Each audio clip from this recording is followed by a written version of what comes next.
Hi, boys and girls. This week I thought I would read you The Gruffalo's Child by Julia Donaldson.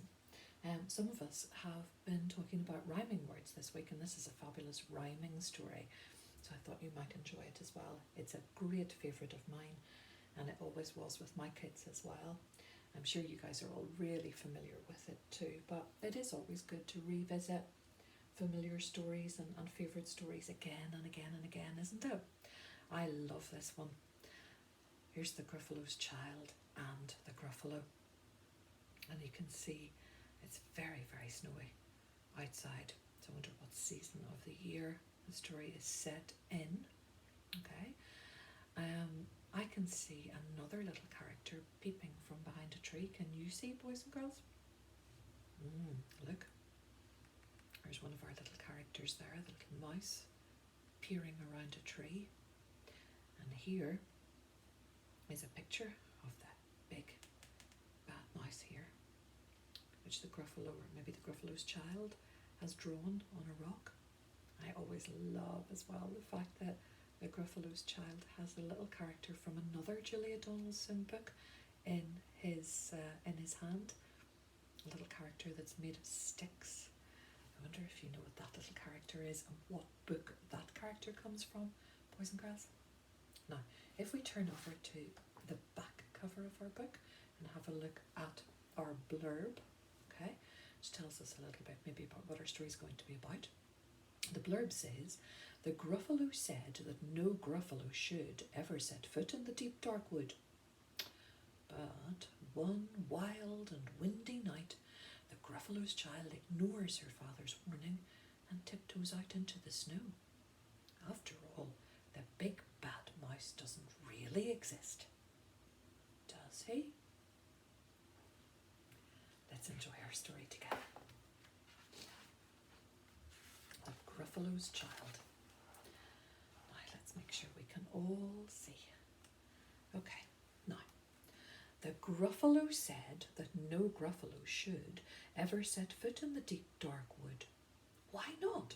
Why not? Because if you do, the big bad mouse will be after you. I met him once, said the Gruffalo. I met him a long, long time ago. What does he look like? Tell us, Dad. Is he terribly big and terribly bad?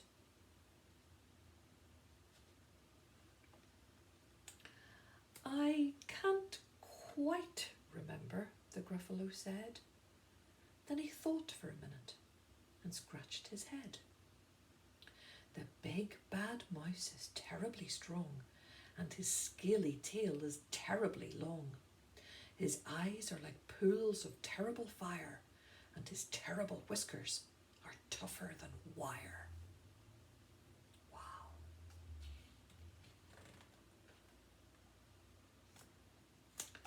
One snowy night when the Gruffalo snored, the Gruffalo's child was feeling bored. The Gruffalo's child was feeling brave, so she tiptoed out of the Gruffalo cave. The snow fell fast and the wind blew wild. Into the wood went the Gruffalo's child.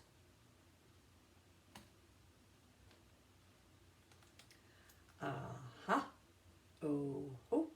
A trail in the snow. Whose is this trail, and where does it go? A tail poked out of a log pile house. Could this be the tail of the big bad mouse? Is it, boys and girls? No. Out slid the creature. His eyes were small, and he didn't have whiskers. No, none at all. You're not the mouse. Not I, said the snake. He's down by the lake eating Gruffalo cake. The snow fell fast and the wind blew wild. I'm not scared, said the Gruffalo's child. Aha! Oh ho! Marks in the snow. Whose are these claw marks? Where do they go? Two eyes gleamed out of a treetop house. Could these be the eyes of the big bad mouse? I don't think so. Down flew the creature. His tail was short, and he didn't have whiskers of any sort. You're not the mouse. Twoo, not I, but he's somewhere nearby, eating Gruffalo pie. The snow fell fast and the wind blew wild. I'm not scared, said the Gruffalo's child.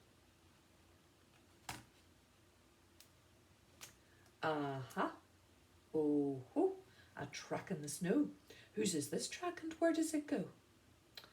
Whiskers at last, and an underground house. Could this be the home of the big bad mouse?